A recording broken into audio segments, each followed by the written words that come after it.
My name is Margo. I'm president of the American Council for Capital Formation, which is one of the sponsors, obviously with NAN. You'll hear from Ricardo as our moderator. What to say? Well, I was lucky because I just came back from South Africa. I was involved in a Mandela marathon there, but that's not important. What's important is if you look at the history of Mandela, in his campaign to eliminate apartheid, he started out as a socialist. That was the ANC position. He was allied with the South African Communist Party. What was fascinating when he took over, he rejected all of that. He really became a free marketeer, which I think is remarkable. I think it says something about the power of free markets as opposed to central planning. And obviously that is one of the issues here. Who are we? It's the American Council for Capital Formation. We're an association and think tank. We try to be a credible third party representing business. We do so in three ways. We interact on a truly bipartisan fashion, which is unusual for business groups. A lot of them aren't really bipartisan. We have monthly salons, which are equally divided, as this gentleman knows, between progressive Democrats, Black Caucus members, and liberal Democrats. So we believe it's very, very important to approach issues in a nonpartisan manner. The second thing we do, we provide the best analytical work, especially in energy policy. Our board of scholars includes 2 former Nobel Prize winners, 6 former chairmen of the Council of Economic Advisors, and 3, we interact with the media as best as we can and try our hardest, as this gentleman knows, to get good earned media. So that's who we are.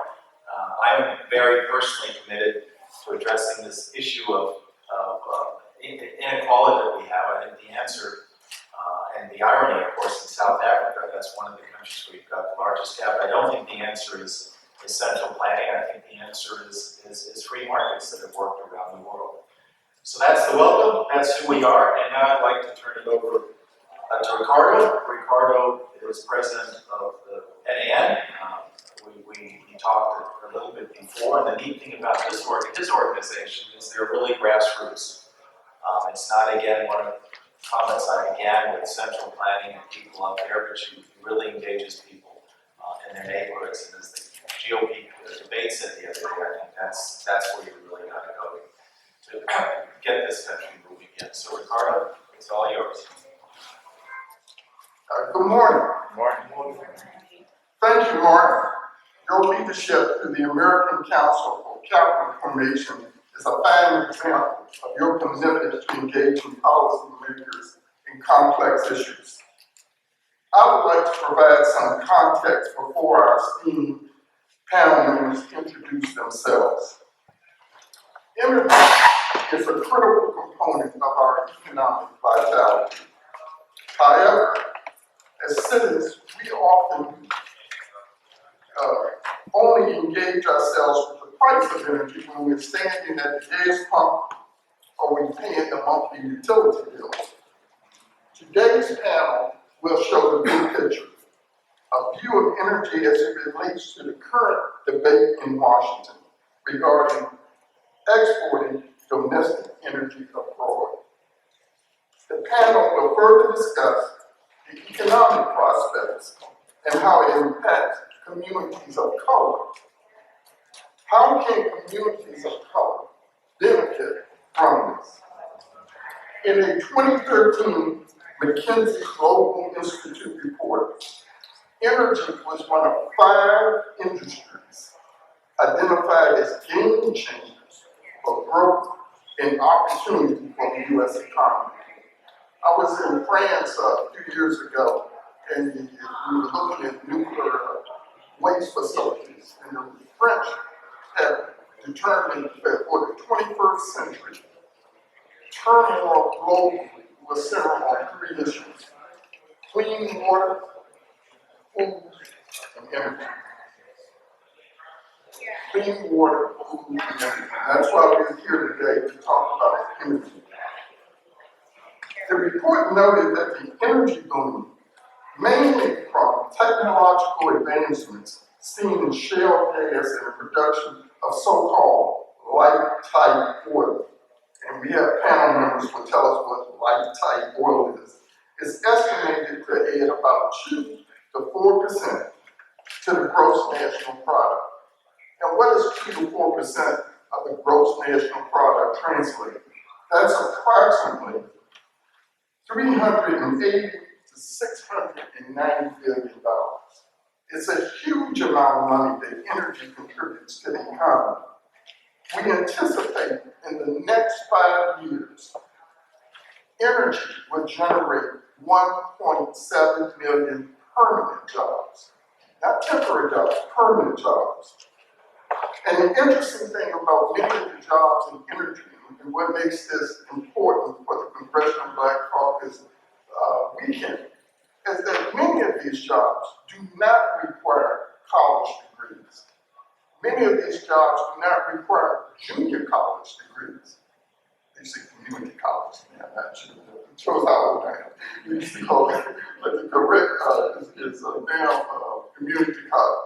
You can get out of high school and drive a truck in one of these shale fields and make $50,000. And then over time, as the case was before the recent energy decline, people were making $75,000 and $100,000 a year with a high school degree. This is something that's very important, and minorities certainly can't ignore it. What about lifting the 40-year-old crude game?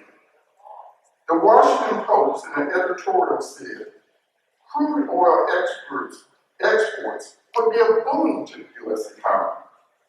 A report released by the Government Accountability Office stated that exports would pressure on the international markets to bring down the price of gasoline. Amidst the growing tension in the Middle East, the new energy renaissance is very important. Congress is focused on this in a much more holistic way. Last week, Representative Joe Barton's bill, H.R. 702, with an interesting name, to adopt to changing crude oil market conditions, was voted on by the U.S. House of Representatives Energy and Commerce Subcommittee. Yesterday, and this is really timely, yesterday the full committee voted for passage of the bill. The bill is moving to the House floor. With this legislation, we want to spend our time together discussing why communities of color should be paying attention and be engaged in this important matter. Before we begin our discussion, I'd like to each of our panelists to take about 2 minutes to introduce themselves. Margo. Thank you, Ricardo. Thank you, everybody, for coming this morning. I'm an economist with the American Council for Capital Formation, and over the last 15 to 20 years, we've spent an awful lot of time on energy policy, how to incentivize energy, how to safely produce it, and studying the enormous impact that energy prices and output have on the U.S. economy. So, most recently, we produced a paper on the importance of lifting the crude oil ban, which is on our Unlocked Crude website. And the purpose of this meeting today is to explore some of the options for increasing U.S. job growth, increasing better relations with our trading partners, as well as increasing overall economic growth and energy security.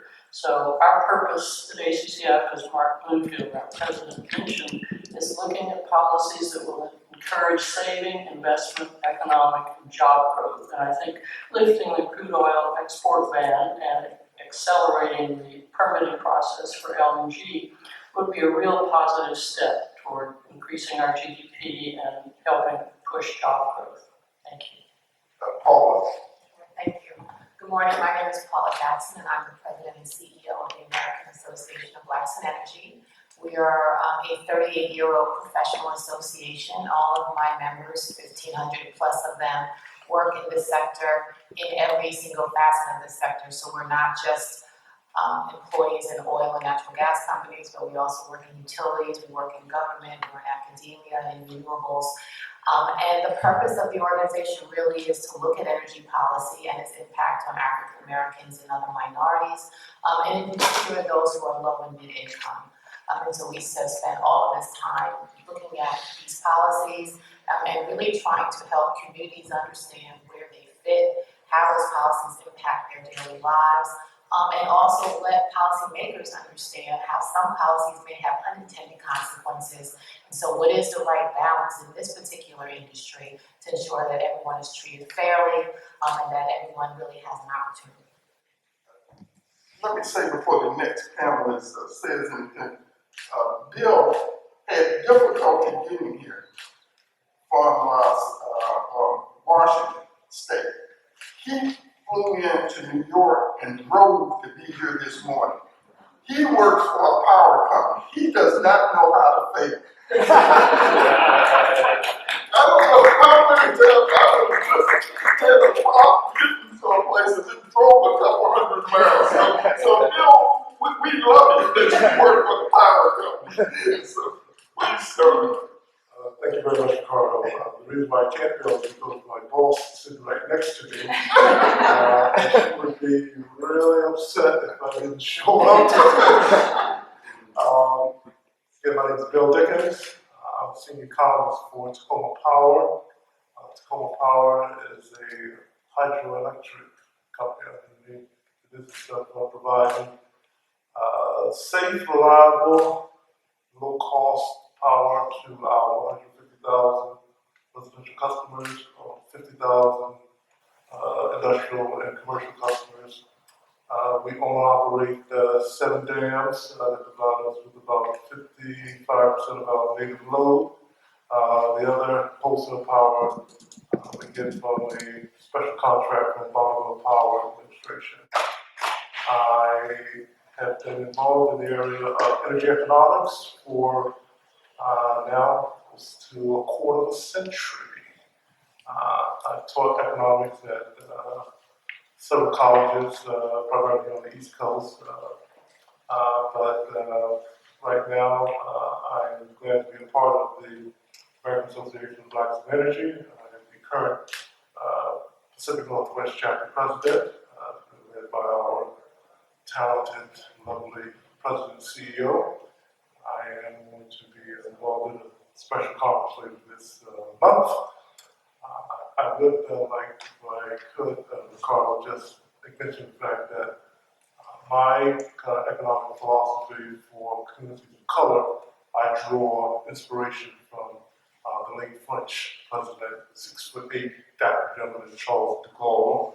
De Gaulle once said, France has neither permanent friends nor permanent enemies, only permanent interests.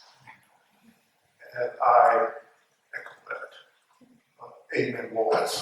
Okay, let's get started with, we often hear the term America's energy renaissance. Margo, could you describe, set the scene for what is this renaissance? Well, this is one of the happy stories that I'm hoping will permeate even more than it has all across the country. That because of the advent of hydraulic fracturing, new energy technologies, we've seen a 70% increase in crude oil production since 2008. We've seen a 30% increase in natural gas production since 2008. This is, a happy story. It's created hundreds of thousands of jobs. It's helped push down the price of natural gas, push down the price of gasoline at the pump. So this renaissance is driven by the advent of new technology, and its potential for further growth would be enhanced if we could lift the crude oil ban, the export ban, and also speed up permitting of LNG facilities. So this is one of the bright spots in the American economy. It's resulted in many, many jobs in the small business sector, as according to the Small Business Environmental Council, Karen Kerrigan's group, and Ray Keating's work, many of the jobs that are created in in the supply chain are by firms with 20 or fewer employees. So it's not just a benefit to large companies, it's a benefit all across the spectrum, not just oil and gas, but to the hundreds of thousands of supply industries that work with them. Paula is my good friend and a real expert in many communities of color look to for guidance in terms of these complex issues. How have you seen the industry changing over the years? I mean, I think the industry is changing as the demographics of the country change. And the industry has been, I think, incredibly aggressive of trying to get to communities that are not typically represented in this industry, particularly African Americans and Latinos and women. And sharing with them their message about the opportunities that are available, not only as employees of companies where people have long-standing careers, 30, 40 years or more, but also as business owners who may become a part of the supply chain that Margo has mentioned. And what we know is that this is an industry that typically pays its employees far more, up to 50% more on salaries in similar jobs that are not in this industry. And so it does provide great opportunity.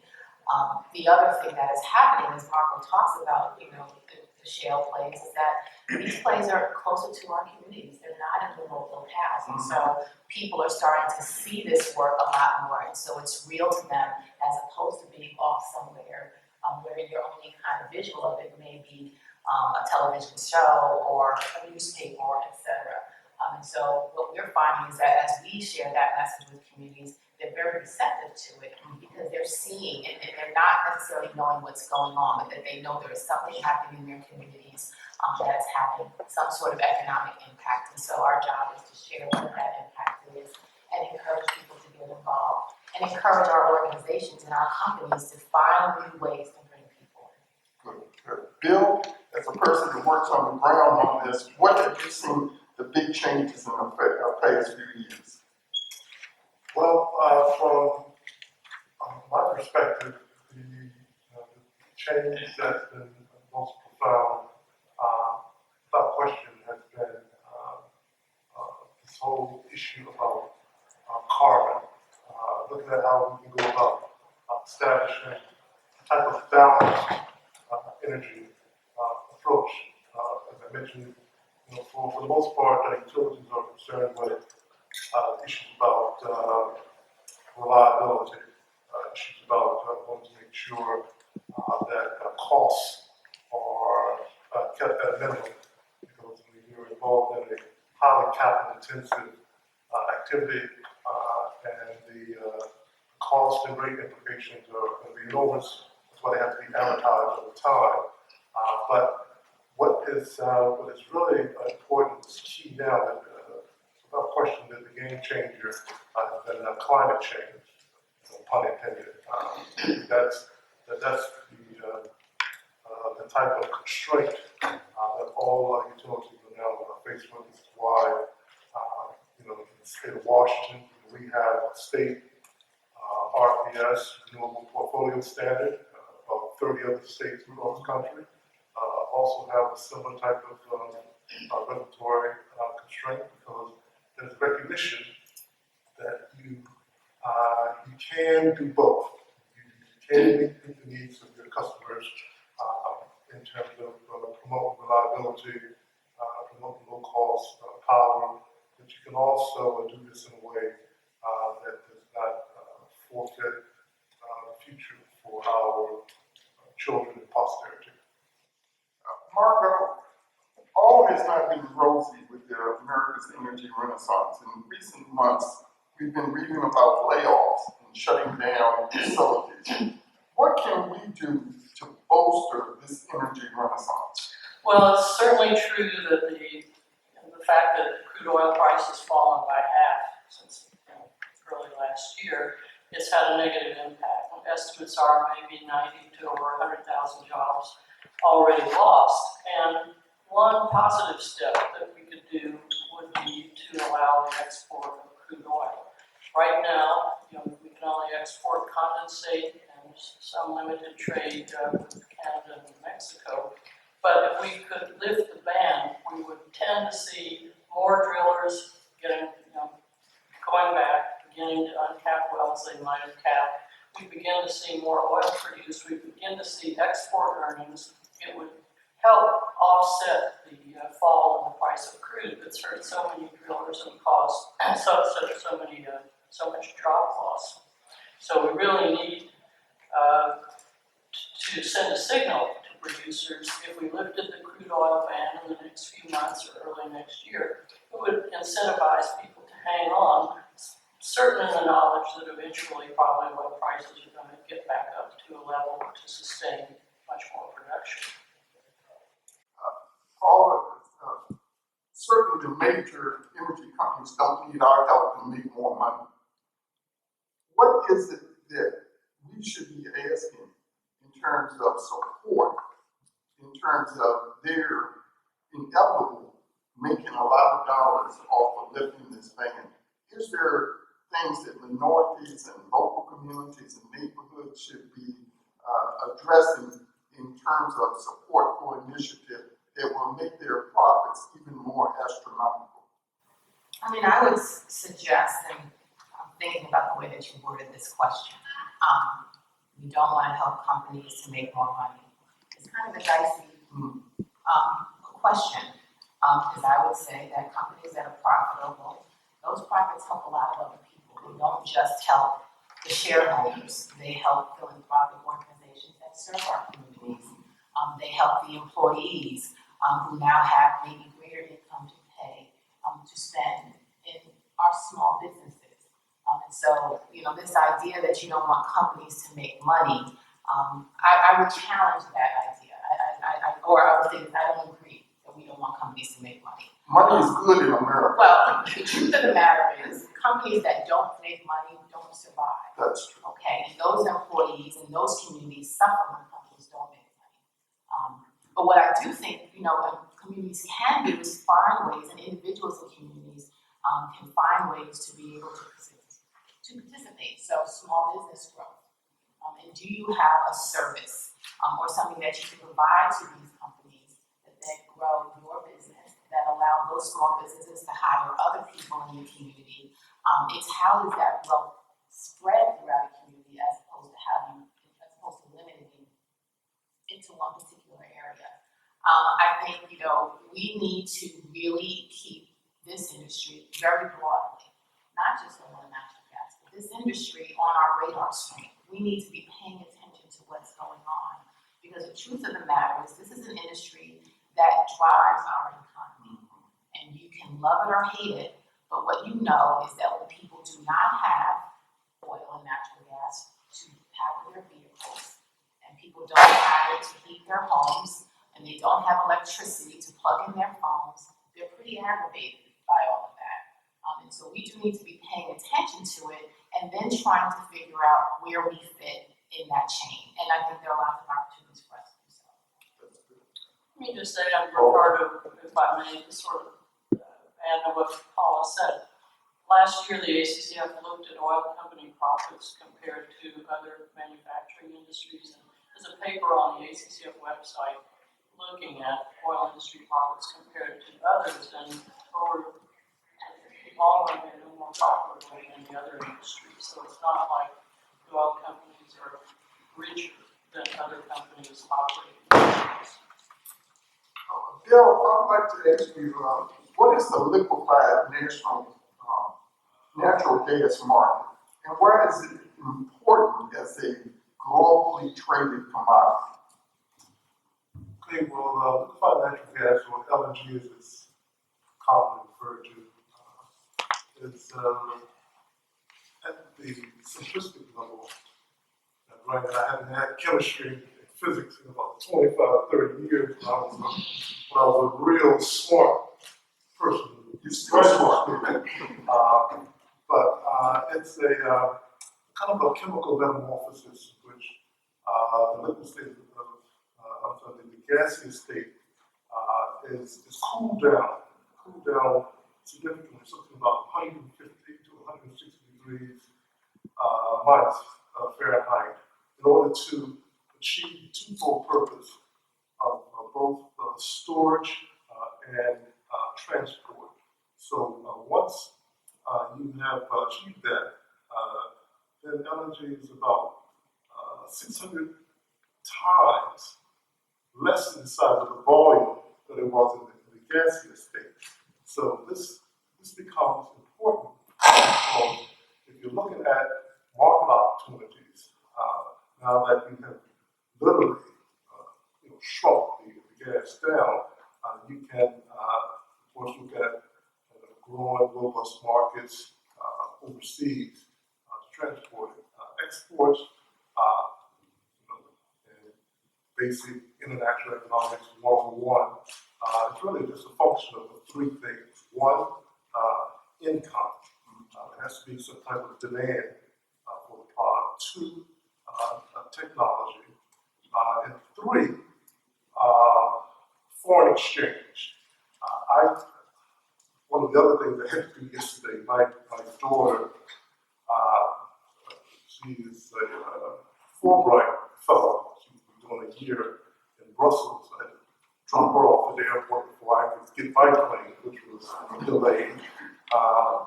But in the process of doing that, my wife and I, we had to make sure she had adequate foreign exchange. So I told her, I know you only listen to Daddy when matters about money comes up. So please make sure that you stay abreast on the foreign exchange market, because changes in the foreign exchange market will impact on your well-being while you are in Brussels for a year, because I just can't respond at the drop when you have money concerns. Well, that's the same thing for exports, because the foreign exchange market is the largest market in the world.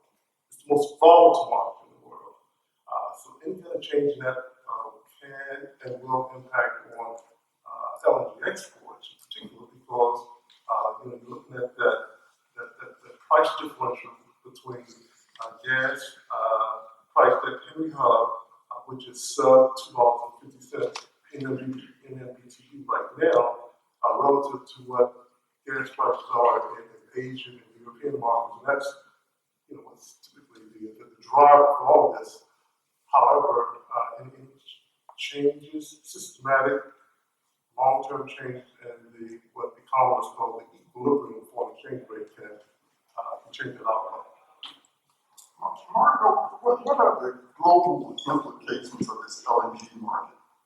Well, it would be, it's very desirable for the U.S. to be a larger player in global energy markets. We already export millions of barrels of refined product. And if we could export crude and accelerate our LNG exports, it would strengthen our ties with trading partners, strengthen our ties with Asian countries and with Europe. I think many European countries would like to diversify away from so much reliance on Russia. Most of them are getting 30% of their oil and 30% of their gas from Russia.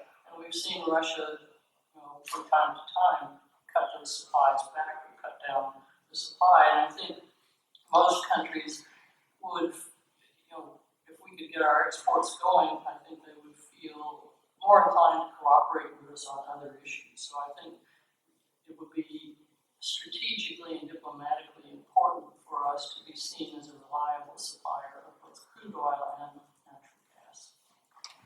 Paula, is there a connection between LNG and communities of color? Absolutely, a huge one. So if you look at, for example, the Marcellus Shale play, which is in Pennsylvania, and it's within a couple hours of Philadelphia. The Greater Philadelphia Chamber of Commerce is actually undertaking a project to make Philadelphia an energy hub because they're on the water. And they're doing that because of LNG exports and the opportunity that LNG exports brings to them. And so, yeah, absolutely. For us, that's a big deal because the population in Philadelphia is African American. It's the same if you're looking at Louisiana. And so there's a direct tie with that. I'd like to bring you up to the which is always the elephant in the room. What about the environmentalists? There's a claim that increased energy exports, especially crude oil, will contribute to climate change. Well, let me take a first stab at that. U.S. has the highest standards in the world for crude oil production. And it's likely that if we're allowed to export our crude, we will displace some of the crude from other countries that isn't produced and is as cleanly and with fewer emissions. So we're likely to have a positive impact. It's not that the U.S. is necessarily going to have a huge impact on global supply, but we will displace some production from other countries, which could have a positive impact because we're much cleaner production, much cleaner transportation. And of course, if we could export more LNG, countries in Asia in particular could replace some of the coal-fired generation with natural gas, which would help reduce global GHG growth. So I think allowing markets to determine how much crude we export and how much natural gas we export would have a positive impact on the environment. And one little thing about hydraulic fracturing, you're able to use a much smaller amount of land to get a lot more gas out of it, a lot more oil and a lot more gas out of the ground than prior to hydraulic fracturing. So the footprint is smaller for the same amount of output, or even a larger amount of output. Bill, as a person that's on the front line that has to work with the environmental community every day, what's your perspective on climate change and the export of crude oil? Well, that's why my opening remarks, the question I can't remember, Ricardo, get over age 52, so get things. I understand. I think you raised a question in terms of what I saw was the key issue, and for me, in my industry, climate change has been a question, the most important issue in terms of what we have to look at in terms of how we're going to achieve this balanced approach and providing reliable power, but also providing reliable power at low cost that makes sense from an environmental perspective, because the renewable portfolio standard that I have to operate within, I have to make sure that I go out and acquire the necessary renewable resources in order to achieve that. So for companies like Tacoma Power, Pacific Core, Puget Sound Imagery, the Great Pacific Northwest, these companies want to communicate that yes, we can chew gum and clap at the same time. We can be leaders in electric reliability, and we can also be leaders in making sure that we are responsible citizens concerning our scarce resources, because the decisions that we make today will have profound implications again for posterity, and we want to make sure that we're doing the right thing. And let's just make one final remark on this topic, at least. The interesting thing about economics that I've learned, what one of my Northwestern professors taught me years ago, is that you look at markets. The markets are peculiar because prices have a twofold function. They communicate information about what's scarce in terms of the allocative role, but it also provides a distributive function in terms of providing signals and information about where future returns are going to be. And you always have this kind of tension within markets for commodities, be it oil, be it natural gas, be it Nike tennis shoes, whatever, in terms of how do you come up with some type of balance between that allocative role of markets and that distributive role of market. I think the discussion that we have currently today about the environment is one that really makes it very clear. There are some important allocative roles that markets play, but there are some important intergenerational distributive roles that markets play, and that we have to make sure that we can make the optimal choice. And that's easier said than done, but that's what we are.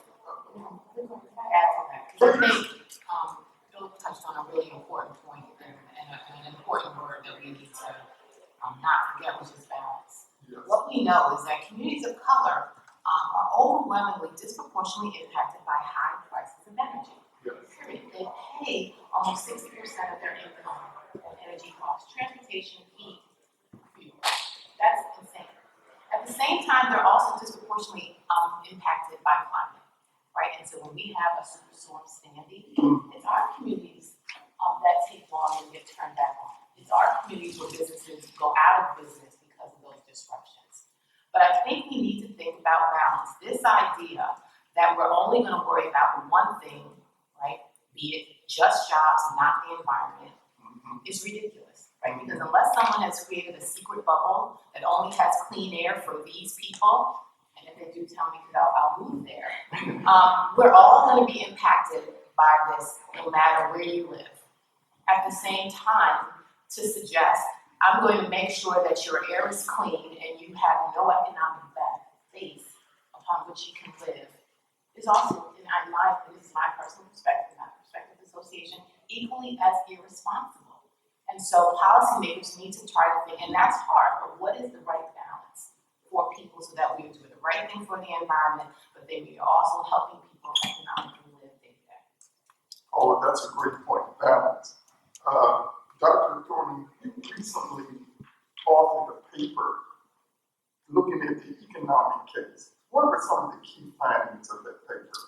Well, there's a host of government studies from EIA, Energy Information Administration, as well as from think tanks like Brookings, Aspen, economic consulting firms, and some of the results are summarized in the handouts that you have in front of you. But the GDP impacts range from an extra 80 billion to perhaps way over 100 billion a year in terms of overall impact on the economy. Jobs could range between 200,000 and 400,000 a year if we were allowed to export crude oil. And the overall impact on investment is very positive.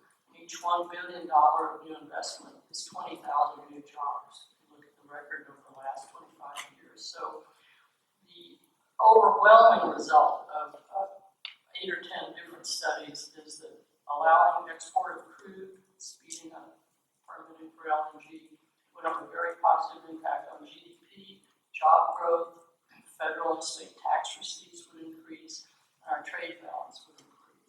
So it's a win. One analogy I like to draw when you think about the ban on crude oil exports, it's as though the companies like Kellogg or Arnold Bread said that you can't export wheat because it might impact the price of a box of cereal or a loaf of bread. So wheat and oil are really globally traded commodities, and there's really, if we believe in free trade, we're really practicing resource nationalism not to allow the export of this globally traded product. I'd like the panel to help me understand that currently the Secretary of Energy, Ernest Munoz, indicated that we are currently importing about 7 million barrels of oil a day. If we're importing oil, explain to the group why we should also be exporting oil. Well, our crude oil imports have dropped down to about 30% of the crude that we actually consume here in the U.S. So there's been quite a significant cutback in our dependence on crude oil imports. But our refineries are largely configured to process heavy sour crude from the Middle East and other places like that. They're not configured to efficiently use the light sweet crude, which most of our shale plays are producing. So there's a mismatch between what our refineries can efficiently use and what we're actually producing. And as a result, we're seeing record levels of storage of our light sweet crude. The storage tanks are full. People are having to store oil offshore in ships. So we're creating real bottlenecks by not allowing the export of the light sweet crude. Bill? Well, it goes back to that fundamental equation that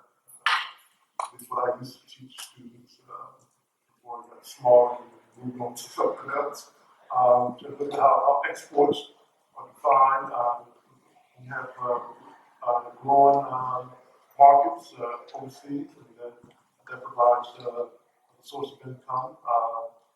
The phenomenon of the so-called BRIC nations that we heard a lot about in the last 8 to 10 years, been a part of. But even some of the Asian tigers, they haven't had the economic growth that they experienced in the 80s and early 90s, but still, nonetheless, that's a potential source. When you have a change in the relative price that we have witnessed for natural gas domestically relative to the price of natural gas abroad, then this is what functions and serves as the catalyst for export growth. So it's, Margo is absolutely correct. In the type of commodity markets that we're talking about here, they are basically defined according to global terms of trade. And when you have companies that are pursuing this idea about competitive and comparative advantage, then this is what you can have.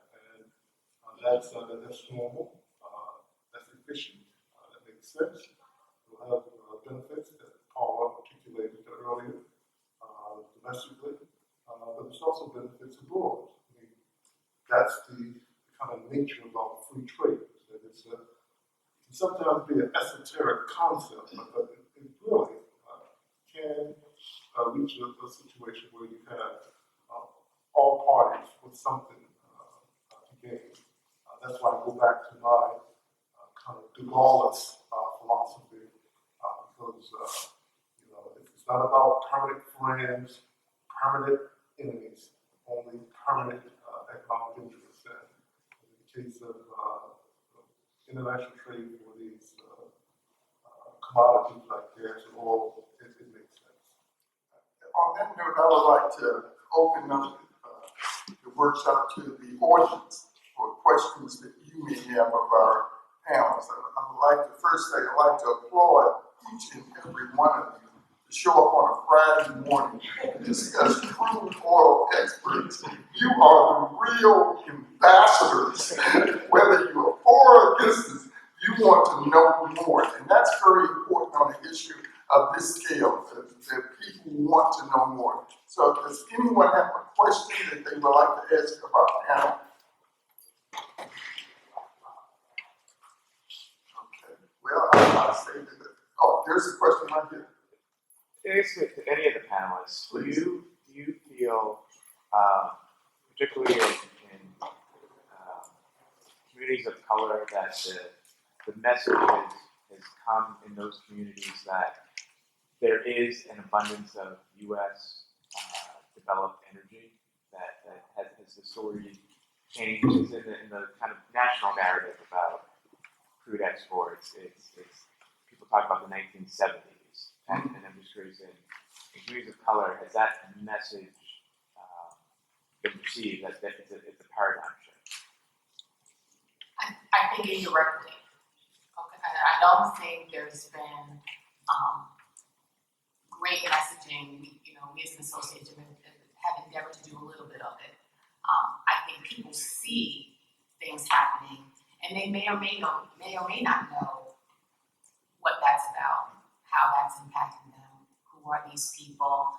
When we talk about Marcellus, some of the things that we hear from people is we see these trucks from out of state. We hear that this is going on, but they may or may not know much more than that. And so clearly, we need to be intentional about informing people, and informing people about the entire big picture, the good, the bad, the ugly, and allowing them then to formulate their own opinions about where they fall around these issues. If I can just add very briefly, the African Methodist Church, that I'm a proud member of, we have an oil and gas field in the state 25 miles west of Kansas City. We own the gas field. We've been involved in the extraction, refining of gas, of oil and hopefully gas later. And this is really something which is new in our communities in terms of looking at how we can actually be producers of oil and gas and not just consumers.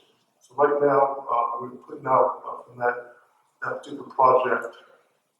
I was out there in August doing some A&E business, and it's about 2,000 barrels a month. But we're looking at stepping that up even more, and we're hiring workers. It's a message that we'd like to communicate that yes, we've been on the consumer side of the market, but now we are emerging as a producer. Margo, I'd like you to get on the people of color issue too. Well, it's clear to me looking at, because I'm an economist, looking at the research and the job creation that this energy renaissance has caused. Clearly there's been a positive impact on communities of color, and I think if we could keep that trend going, and groups like Paula's and yours getting the message out, there would be even more support among communities of color for this type of activity. Right. Regarding the opportunity for communities of color for both economic benefit in terms of this energy renaissance, clearly we all appreciate the markets work best when they have the capability of working best. But there are continually inhibitors to that market working well. Are there particular inhibitors to the market currently working well for communities of color that we ought to be addressing? And one of my particular concerns is renewable portfolio standards, which continually moves money from urban black communities to suburban and rural white communities in perpetuity without any flow back. So that we have this humongous money machine that moves money out of black urban areas into white rural areas. Again, a consequence that hadn't been what had been announced as the prime objective of that policy. I'm asking, are there other things like father-son unions that get in the way of the economy operating smoothly that could in fact benefit communities of color? Bill, why don't you start on that? Yes, Frank, I've long felt that one of these other constraints and inhibitors for communities of color with regards to energy policy has been in the area of nuclear waste. What we have seen, unfortunately, has been kind of a political football game being used with regards to the siting of the so-called long-term repository site for spent nuclear fuel, or the nuclear waste issue.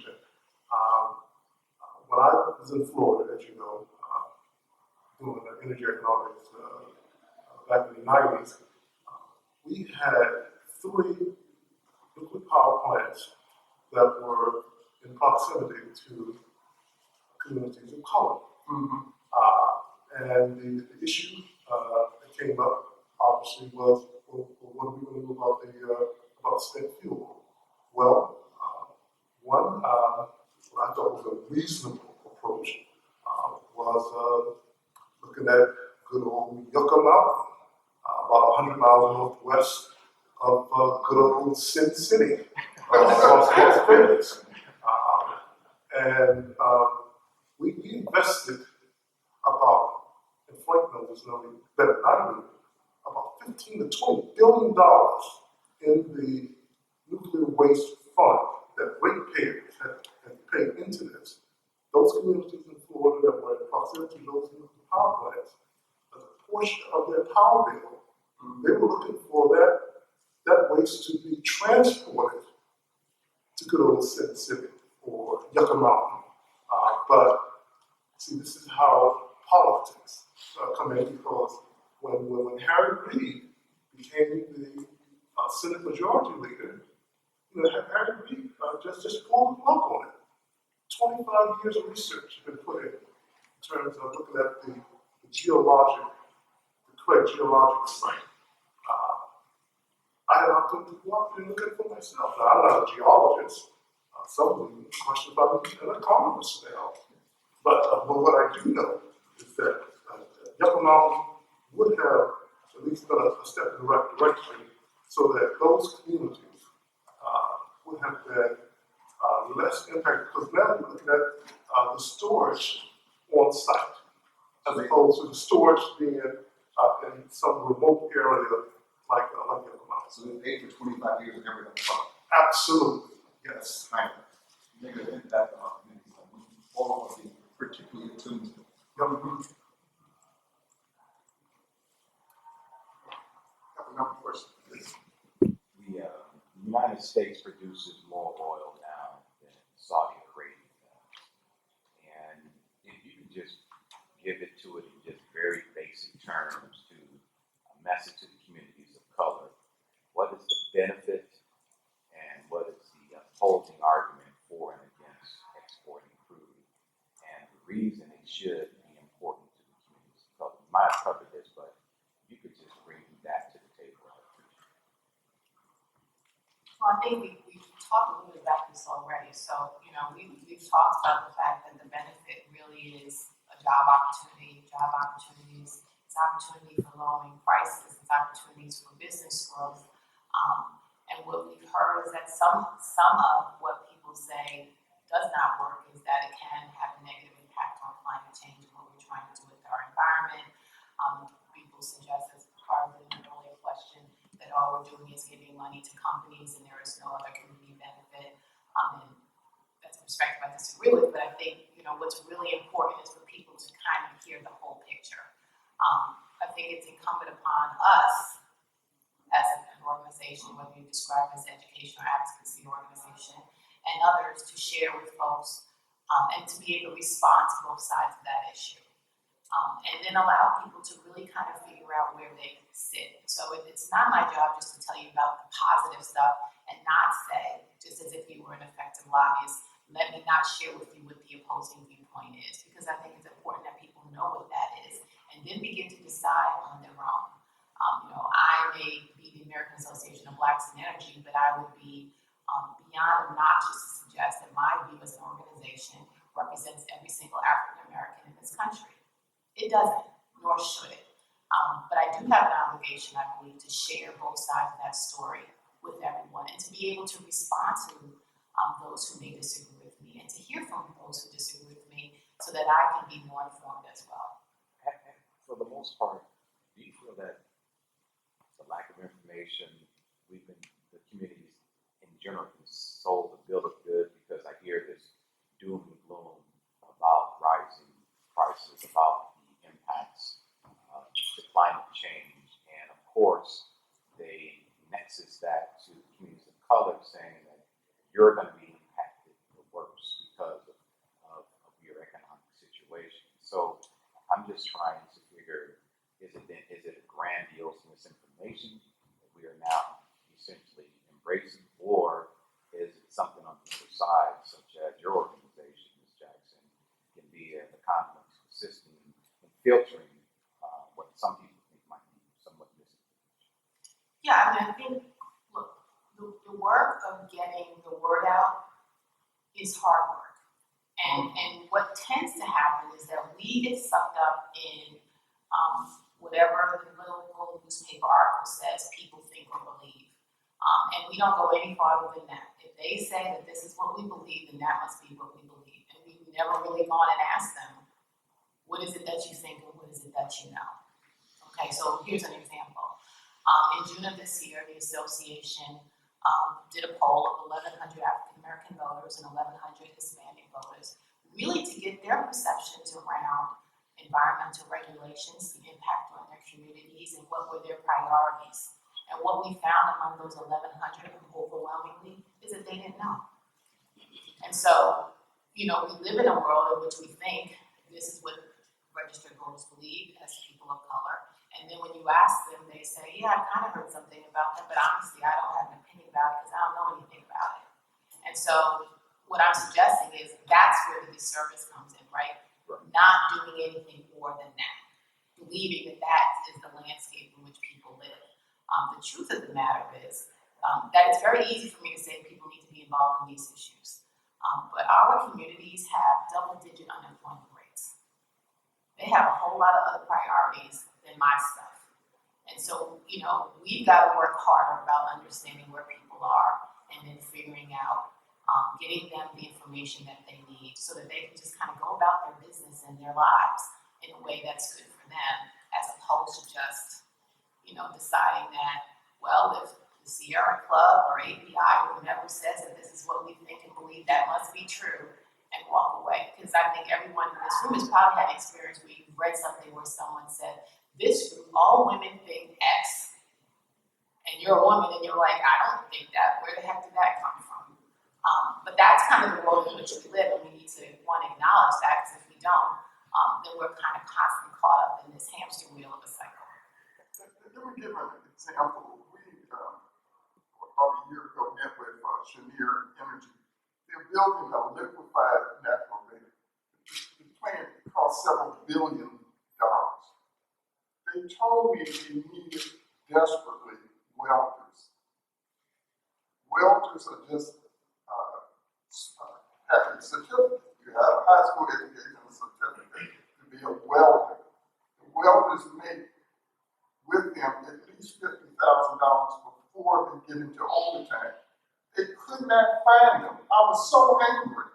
They could not find welders.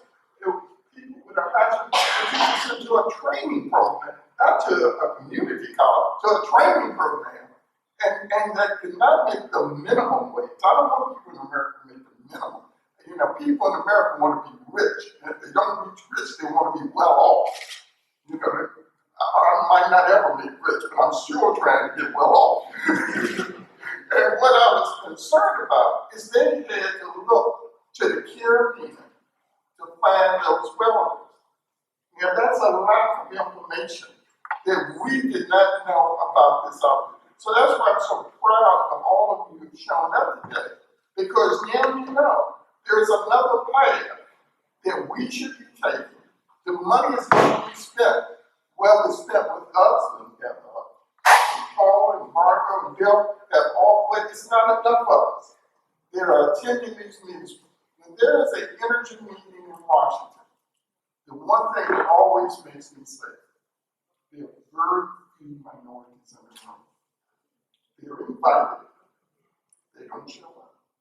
I'm proud of you. You showed up on Friday at 9 o'clock in the morning to hear about energy. You are special. You are special. But we need you to take the word back. This is too important for us to ignore. And so, are there any other questions? Why aren't there more welders, more black welders? Just information, or indeed the welder training programs are not reaching out, are not opening up, haven't traditionally opened up.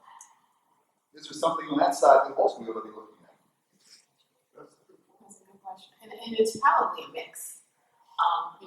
My son recently graduated from high school and he went to an IB high school. That's not necessarily a high school that is going to be promoting the trades, right? 98% of those graduates go on to college. But guess what? The welders came to his high school and he came home talking about being a welder. Someone figured out that was.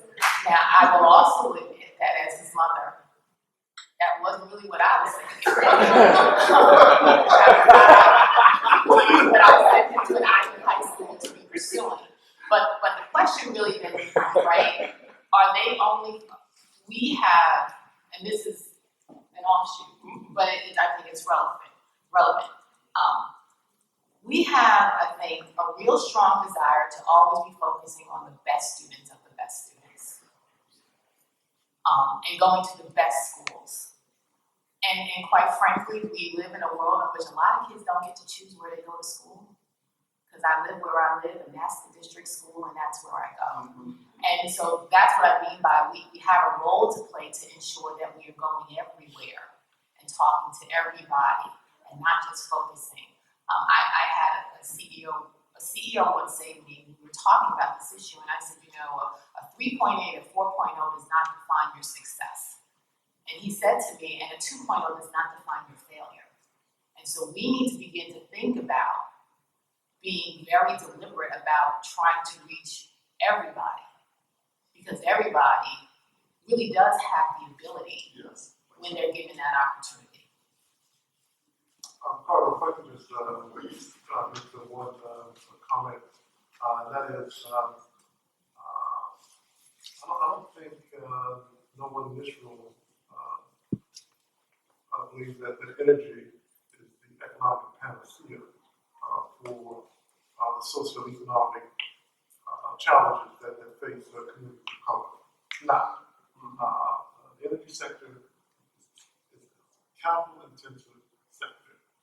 I'm in the business of wires in the ground, hardware.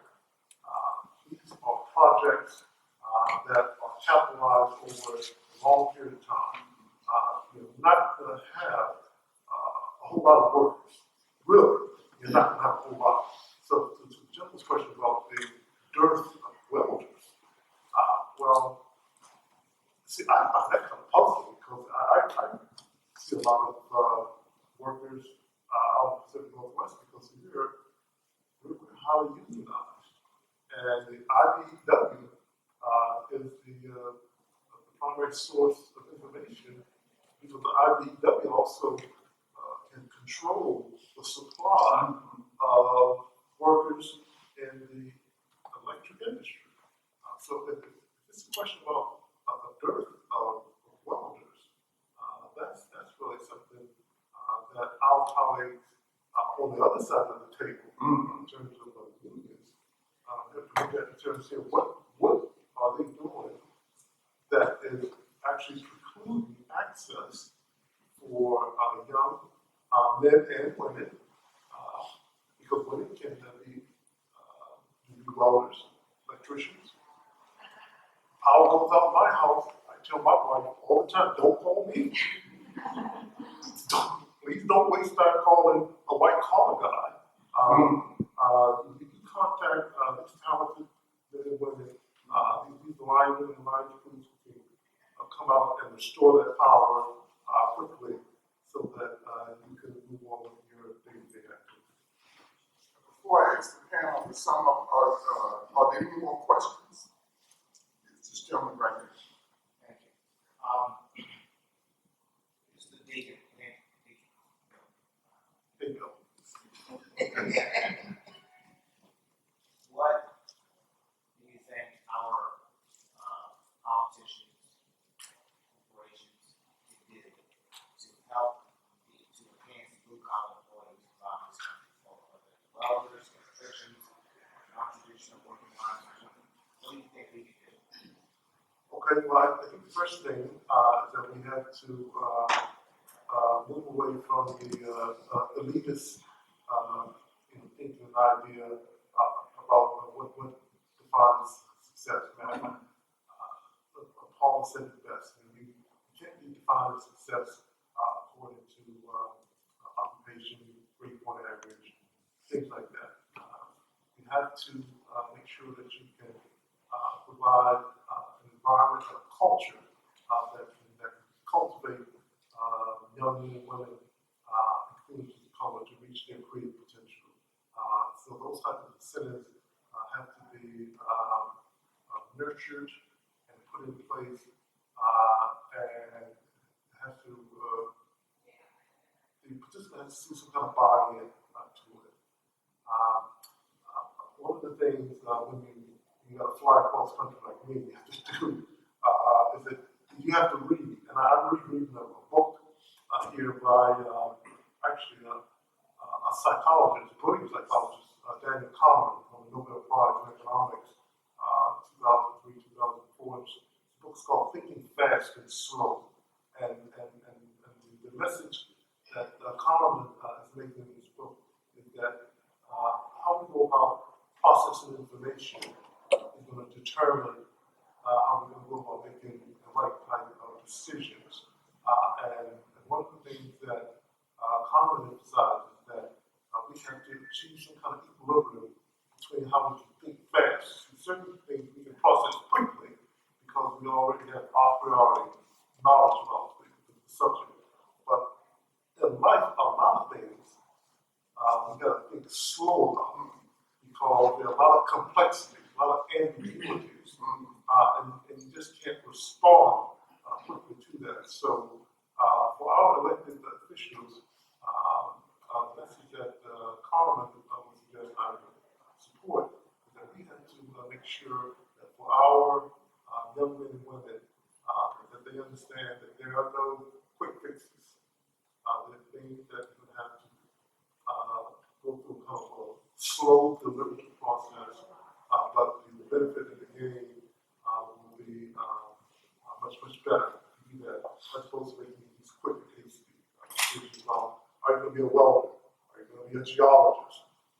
Are you going to be an economist? Are you going to be president of the American Association of Blacks in Energy? You know, or whatever.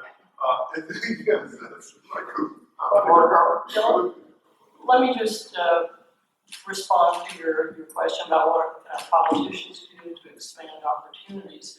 Now, looking at it from a broad perspective, if we could let markets determine how resources are allocated, we made the point earlier that markets should determine how much crude and how much LNG and how much of anything is exported. If we could see cost-benefit analysis for all regulations, estimates are that small businesses are spending, perhaps $20,000 a year just dealing with regulations that may not be cost-effective, and that costs jobs. So we need cost-benefit analysis for every regulation. We need tax reform. Business leaders, for the last several years have been saying we really need to reform our tax code to make it competitive to help us grow faster here as well as abroad. So we need broad look at tax reform, at making sure investment incentives are in place so that we can provide the kind of investment needed to grow the economy. And we desperately need to examine all regulations. So I think we need a more, as you say, a more thoughtful look at how we approach policies so that we grow the economy in a way that makes sense for people of color as well as everybody, and also sustainable. Well, I'd like to give each of our panel members about 2 minutes to give us a takeaway. We've said a lot this morning.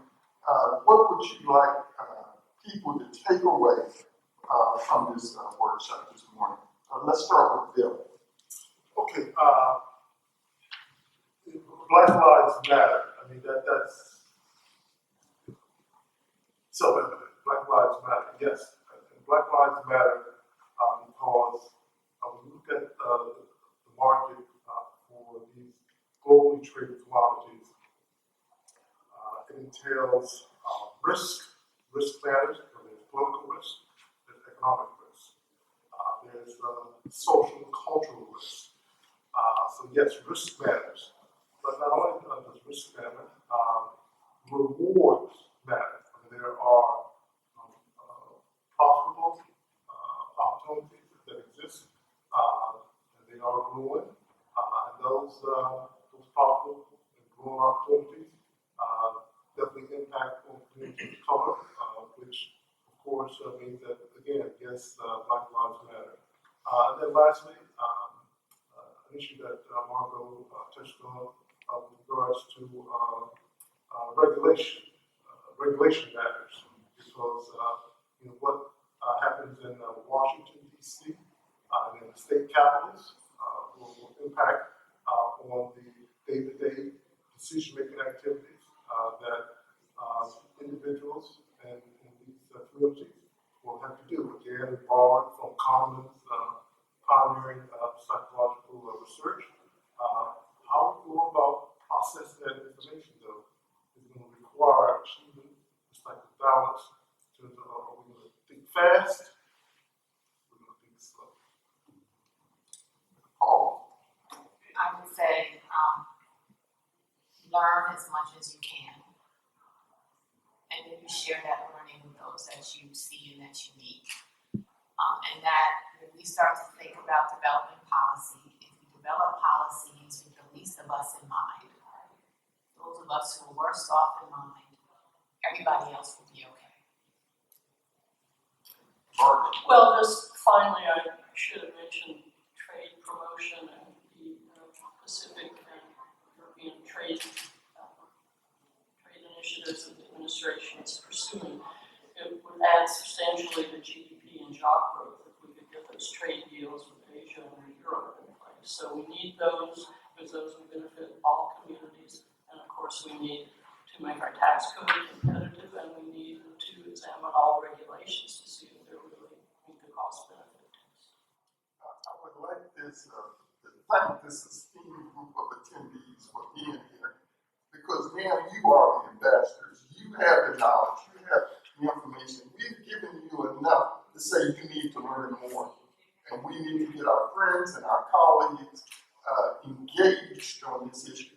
We don't want others to side for us. So I'd like you to join me in thanking our panelists and thank you.